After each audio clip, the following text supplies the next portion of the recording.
Saya ceramah di satu kota. Sampai di kota itu saya melihat rumah besar, megah, mewah, seperti istana. Cuman saya segan mau nanya, nggak mungkin saya tanya, Pak, ini hasil dari apa? Saya tengok, saya ngangguk. Kawan-kawan saya yang ikut di situ seperti ngelihat kucing semuanya. Mantap. Setelah duduk, makan, habis makan, minum, habis itu Sohibul Bait yang punya rumah pun cerita.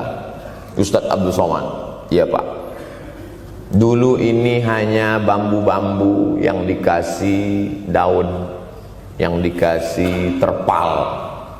Tempat apa Pak? Tempat ibu saya buat pengajian. Setiap tahun dibuat begitu. Pasang tiang-tiang kayu, pasang terpal, daun-daun, pengajian ramai. Sampai akhirnya saya berkata, Bu, pengajian kita hentikan saja, stop. Saya tidak sanggup lagi pasang tenda, pasang terpal ini. Tapi akhirnya apa kata ibu saya? Nanti setelah saya tidak ada, pengajian ini terus kamu buat. Allah bukakan pintu rezeki Ustaz Somad. Inilah yang terjadi sekarang. Saya belikan orang tua saya itu rantai, saya belikan gelang, saya belikan cincin. Bulan depan saya datang, sudah nggak ada lagi. Mana gelangnya Mak? Nggak ada. Mana rantainya Mak? Nggak ada. Mana cincinnya? Nggak ada. Kemana? Itu kan emas mahal. Sudah saya jual. Untuk apa? Untuk bersedekah ke fakir miskin. Rupanya gelangnya, rantainya itu habis dia berikan sedekah fakir miskin. Tobatkah si bapak untuk berbakti? Tidak. Bulan depan dia belikan lagi.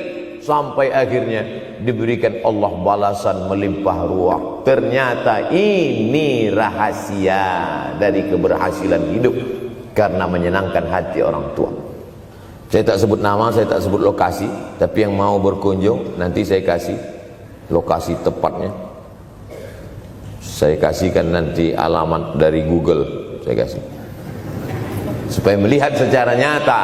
Kalaulah rezeki itu hanya diberikan kepada orang yang bersungguh-sungguh, pergi pagi pulang petang, peras keringat, banting tulang, maka tentu yang kaya itu adalah sapi yang membajak dari pagi sampai sore. Kalaulah kekayaan, keberhasilan itu diberikan yang paling pandai memanjat, maka tentu yang kaya itu monyet. Tapi Allah berikan kepada siapa? Yang dia ridhai. Dan penyebab ridha Allah itu adalah karena orang tua yang senang hatinya.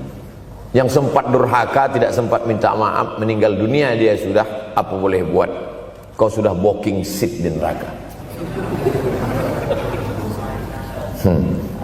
Yang sudah sempat durhaka, tidak sempat minta maaf, meninggal dunia gara-gara dia pecandu narkoba, pemabuk, pezina, mati.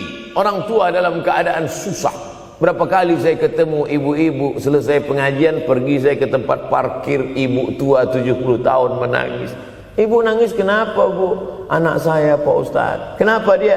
Disuruhnya saya jual tanah. Mama jual tanah. Untuk apa mama megang tanah, udah tua aja pun jual.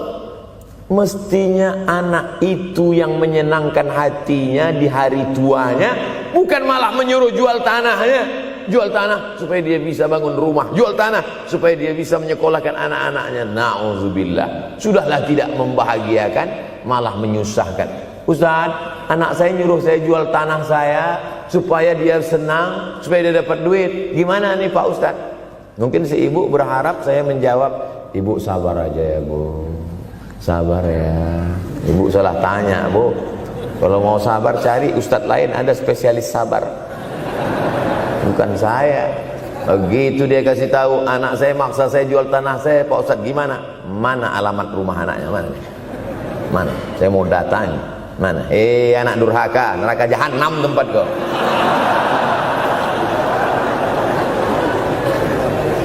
Tak mau dia ngasih alamat. Rupanya dia takut nanti anak saya malah marah sama saya, Pak Ustadz. Saya kasihan. Mudah-mudahan Allah berikan kekuatan pada ibu. Tapi cerita ini bukan satu dua contoh kasus. Ternyata zaman sanggup memperkarakan pengadilan hanya karena sebatang pohon kayu. Atau cuma saya yang dapat berita aja? Adik-adik ada juga dapat kiriman itu? Sanggup memperkarakan sebatang pohon kayu. Padahal kalau kau jual semua kebunmu itu, belum tentu dapat menebus. Datang seorang laki-laki mengadu kepada Nabi Muhammad SAW. Ya Rasulullah, ini bapak saya ini kurang ajar sekali. Bapaknya kurang ajar? Diambilnya harta saya ya Rasulullah. Gimana ini ya Rasulullah? Apa kata Rasulullah SAW? Anta wa maluka li abik. Anta sampai ke tempat kita jadi ente. Anta wa maluka, ente, harta ente, li abik, punya bapakmu. Jangankan hartamu yang di rumah itu, dirimu pun punya bapakmu. Nabi membela, seolah-olah Nabi berkata, apa yang diambil itu belum ada apa-apanya dibandingkan melepuh kulitnya untuk memberikan engkau sesuap makanan yang halalan thayyibah. Orang yang durhaka pada orang tuanya, insya Allah anaknya juga akan durhaka kepada dia. Oleh sebab itu maka jangan pernah durhaka. Kalau sempat durhaka lalu kemudian meninggal dunia dia Pak Ustadz, sudah meninggal pun tetap masih bisa berbakti. Pertama dengan doa, kedua dengan sodakoh. Kalau kebetulan rezeki banyak sodakoh. Kalau tidak ada rezeki melimpah, doa.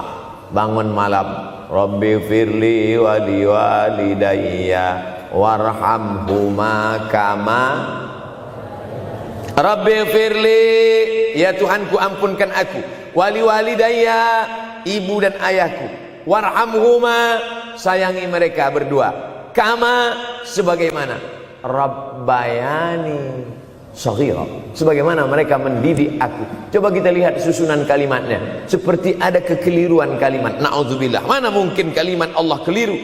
Allah ingin menegur kita, sayangi mereka sebagaimana mereka mendidik aku. Mestinya kalimatnya kan tidak begitu, sayangi mereka sebagaimana mereka menyayangi aku. Tapi ternyata sayang belum tentu mendidik, tapi mendidik pasti sayang. Karena bunyi kalimatnya, sebagaimana mereka mendidik aku. Jadi banyak juga anak-anak ini tidak sayang karena salah didik. Disangka sayang itu dengan ngasih motor, disangka sayang itu dengan ngasih gadget, disangka sayang itu dengan ngasih transfer uang yang berlebihan. Belum tentu sayang. Dulu ada insinyur arsitek yang membangun salah satu rumah keluarga saya. Kuliahnya di Jogja, cerita dia. Dulu saya kuliah di Jogja, Ustadz Abdul Somad, insinyur. Terus teman kami sakit di kos-kosan. Kami bingung mau nelpon siapa. Akhirnya datang mobil mewah, parkir polisi, tentara, ramai. Barulah kami tahu rupanya dia anak menteri. Jadi sayang orang tua itu bukan mesti dibelikannya apartemen, dibelikannya mobil, belum tentu. Boleh jadi itu justru menjerumuskan anak. Diberikan apartemen, diberikan mobil mewah, habis 2 bulan kena virus HIV AIDS. Tapi kalau dibuatnya kita jauh, saya yakin adik-adik kuliah di Universitas Ahmad Dahlan, ada yang dari timur Indonesia, ada yang dari Sumatera, lalu kemudian di tengah kesendirian, belum makan, uang kos belum bayar, transfer macet, datang setan berbisik, hei sebetulnya kau anak yatim piatu yang dibuang. Bukan, orang tuamu bukan tidak sayang, dia hanya sedang ingin mendidik supaya engkau menjadi anak yang mandiri.